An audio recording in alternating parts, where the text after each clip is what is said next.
Halo semuanya, ini Nerdian dari channel B Aja. Dan hari ini kita akan merekap salah satu film thriller berjudul See For Me, yang jika diterjemahkan berarti, Lihat Untukku. Film ini dibintangi Skyler Davenport dan disutradarai Randall Okita. Adegan dimulai dengan seorang gadis berbulu mata lentik yang sedang menyimak komentar acara ski di TV dengan kamar penuh pajangan foto orang berski dan medali beserta piala. Gadis ini berusaha keluar diam-diam. Seseorang memergokinya dan menghentikannya. Gadis ini bernama Sophie dan wanita yang memergokinya adalah ibunya. Ibunya bertanya kenapa jumlah tabungan Sophie besar. Ibunya mengira dia menjual tubuhnya pada om-om senang atau lewat OnlyFans. Pengakuannya uangnya berasal dari tip tambahan pemakai jasanya sebagai penjaga kucing orang kaya yang menitipkannya padanya. Taksi penjemputnya sudah datang, dan dia harus terburu-buru pergi ke penyewa jasanya.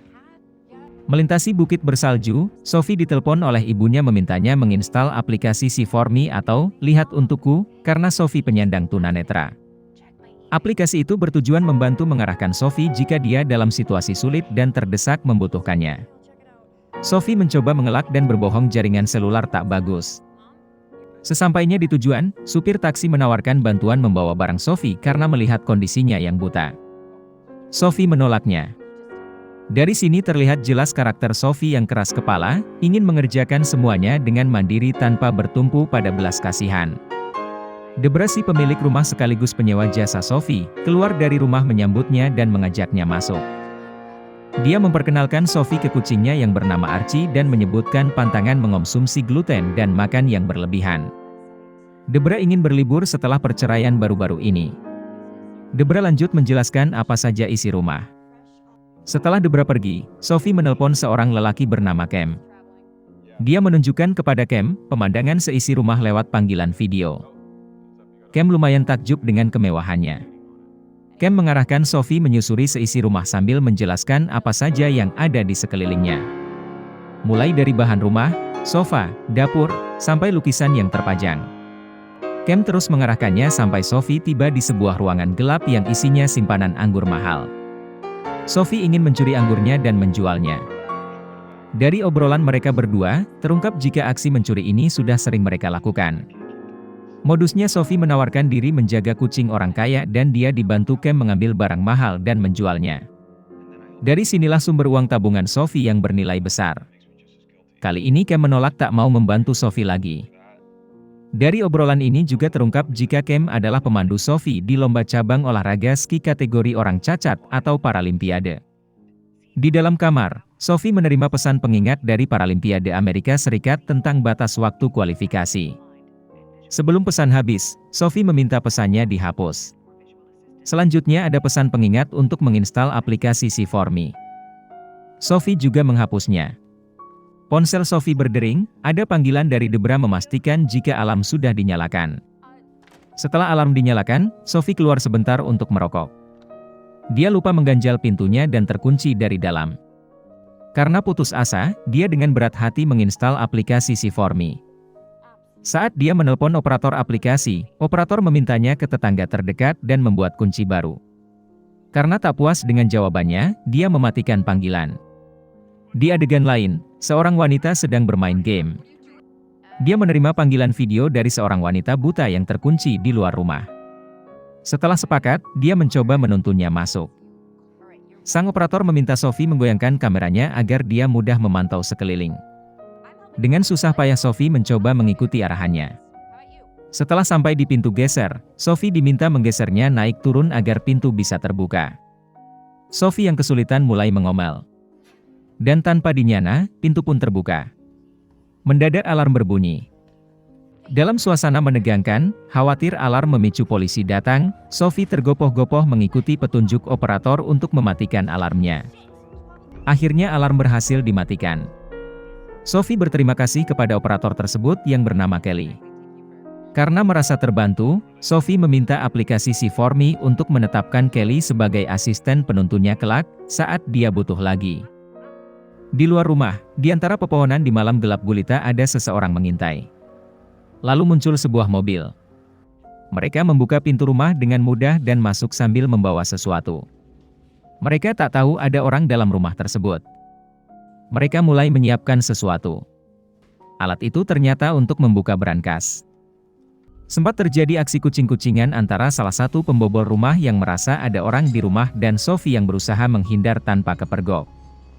Sophie menelpon saluran 911 dan melaporkan pembobolan. Masih dalam suasana menegangkan, si pembobol rumah bernama Ernie masih terus menyisir setiap ruangan mencari sumber suara berisik yang dia dengar. Operator 911 mengirim polisi patroli dan melarang Sophie beranjak dari tempatnya sampai polisi itu tiba. Sophie yang ketakutan ingin segera keluar dari rumah. Dia menelpon Cam tapi tak ada jawaban. Akhirnya dia teringat dengan Kelly operator C4Me dan menelponnya. Kelly menyarankan Sophie membiarkan pembobol mengambil yang mereka mau dan pergi. Sophie menjelaskan jika mereka sedang mencarinya. Kelly meminta Sophie ke ruang bawah tanah dan menunggu di sana. Tapi Sophie menolak dengan alasan takut terjebak di bawah sana dan tertangkap. Dengan memberanikan diri, dia berjalan keluar dituntun oleh Kelly. Kelly menyarankannya merangkak pelan menuju pintu lain. Sophie yang ingat letak pintu depannya dengan percaya diri mengabaikan saran dan berlari menuju ke situ. Dan hampir saja dia ketahuan. Dua orang pembobol yaitu Dave dan Ernie saling mengobrol. Dave meminta bantuan untuk mempercepat proses pengeboran brankas. Sedangkan si Ernie berkata dia yakin ada orang di rumah itu. Dia lalu menelpon bosnya dan menjelaskan. Setelahnya, Sophie lagi-lagi dengan gegabah lari menuju pintu depan. Dan akhirnya dia pun tertangkap. Ernie menelpon bosnya dan mengatakan waktu mereka 7 menit lagi sebelum polisi patroli datang. Sophie meminta dibebaskan karena dia buta dan tak melihat wajah mereka. Para pembobol dan si bos berembuk dan memutuskan pergi dan lanjut di kemudian hari saat situasi tenang kembali. Tiba-tiba Sophie menyela dan berkata dia bisa membantu menyingkirkan polisi patroli. Dengan jaminan dirinya tak disakiti dan diberi bagian dari hasil perampokan. Sophie menelpon kembali 911 dan menjelaskan jika laporan pembobolan darinya tadi adalah kesalahan. Dia mendengar suara TV dan mengira itu suara orang membobol. Tapi polisi patroli sudah terlanjur dikirim dan harus mengecek dan melaporkan situasi meski itu laporan yang keliru. Di tempat lain, Kelly yang merasa khawatir dengan keadaan Sophie menelpon 911 dan melaporkan kejadiannya. Dia menjelaskan semua detailnya kepada operator dan meminta tanggapan. Kembali ke Sophie. Polisi datang dan mengetuk pintu rumah. Sophie menjelaskan jika itu laporan keliru dan mencegahnya masuk karena pemilik rumah melarang. Tapi polisi ini tetap meminta masuk. Dengan terpaksa Sophie membukakan pintu rumah. Polisi mulai mengelilingi rumah dan menemukan ada panel terbuka. Sophie berjanji akan melaporkannya kepada Debra si pemilik rumah. Saat keluar, polisi itu berbisik bertanya apakah Sophie terpaksa berbohong? Apakah para pembobol ada di dekat mereka? Sophie bersikukuh jika dia tak berbohong. Di saat itulah, mendadak ponsel Sophie berbunyi. Polisi kembali masuk dan mengambilkan ponsel Sophie. Dia meminta Sophie menjawabnya dan itu balasan telepon dari Cam. Sophie mengaku ponselnya terpencet sendiri. Sebelum polisi itu pergi, ada telepon dari markas menjelaskan jika ada laporan pembobolan dari seorang wanita yang melaporkan mengobrol video dengan seorang wanita dengan deskripsi buta. Polisi itu kembali masuk mengacungkan pistolnya dan Ernie keluar menyerahkan diri berharap dia saja yang dipenjara dan temannya yang lain bisa melanjutkan pembobolan. Sophie berkata masih ada 2 orang lagi tersisa. Saat itulah Dave dan Otis keluar dan Otis menyerang lalu bergumul hebat dengan polisi sampai polisi itu tercekik mati. Sophie yang lari sambil membawa pistol menelpon Kelly kembali. Sophie keluar dan berlari ke hutan meski Kelly sudah melarangnya karena terlalu gelap dan Kelly tak bisa melihat situasi dengan jelas lewat ponsel. Otis mengejar Sophie di tengah hutan. Kelly meyakinkan Sophie untuk mengikuti rencananya dan masuk kembali ke dalam rumah. Di dalam rumah, Arnie menemukan Sophie. Kelly mengarahkan bidikan pistol Sophie dan memintanya menembak Arnie. Sophie merasa ragu menembak. Di saat bersamaan, Arnie mengendap ke depan sambil mengacungkan pisau. Kelly memperingatkan Sophie dan memintanya menembaknya segera. Sophie pun terselamatkan. 1 pembobol sudah tumbang. Sophie harus terus bergerak demi menghindari Dave dan Otis. Ponsel Sophie tinggal 20% lagi. Otis yang masuk kembali menemukan Arnie tergeletak mati. Dia berpapasan dengan Sophie dan ditembak. Sinyal yang buruk mempersulit Sophie sehingga dia harus mengatasi Otis tanpa arahan. Di saat genting, Kelly berhasil memperingatkan Sophie dan Otis pun mati tertembak. Sambil beristirahat sebentar, mereka berdua bertukar obrolan. Kelly tahu jika Sophie adalah atlet Paralimpiade ski. Kelly mengaku jika dia pernah bertugas di Irak. Sophie pun jujur jika dia penyebab semua ini karena serakah meminta bagian dari para pembobol. Di sisa baterai yang tinggal 5%, Sophie harus mendekati Dave dan menembaknya. Dave yang ditodong pistol memohon agar diampuni dan menawarkan bagian kepada Sophie. Di saat Sophie lengah, Dave mengambil kesempatan menarik pistol dan Sophie yang sudah siaga menembaknya mati.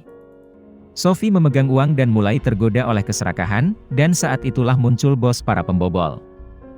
Ternyata dia adalah Rico, mantan suami Debra si pemilik rumah yang baru diceraikan. Rico menjelaskan uang di brankas adalah uang haram Debra. Dia menawarkan semua bagian anggotanya yang mati kepada Sophie dan memintanya menunjukkan diri. Tapi Sophie tidak menggubrisnya.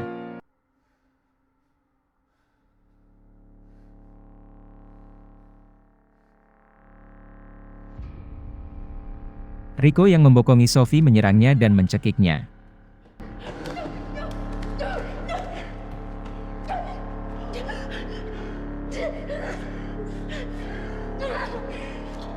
Sophie meraih botol anggur dan menghantam pelipis Rico.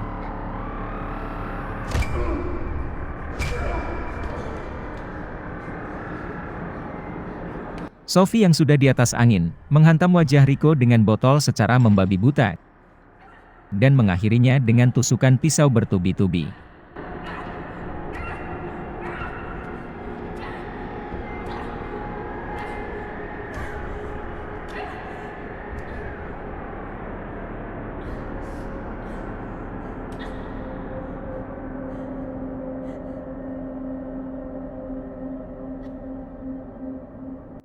Rico pun meregang nyawa di tangan Sophie.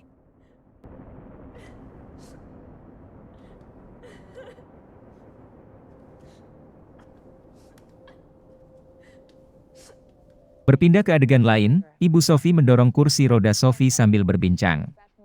Sophie menyampaikan kepada ibunya jika dia ingin kembali ke pelatihan Paralimpiade ski. Ibunya setuju, meski bingung harus cari uang dari mana untuk membayar pelatihannya dan membeli peralatan baru ski. Sophie meminta tasnya dan mengelus-elusnya. Menandakan jika kemungkinan besar, isi tasnya adalah uang dari rumah Debra.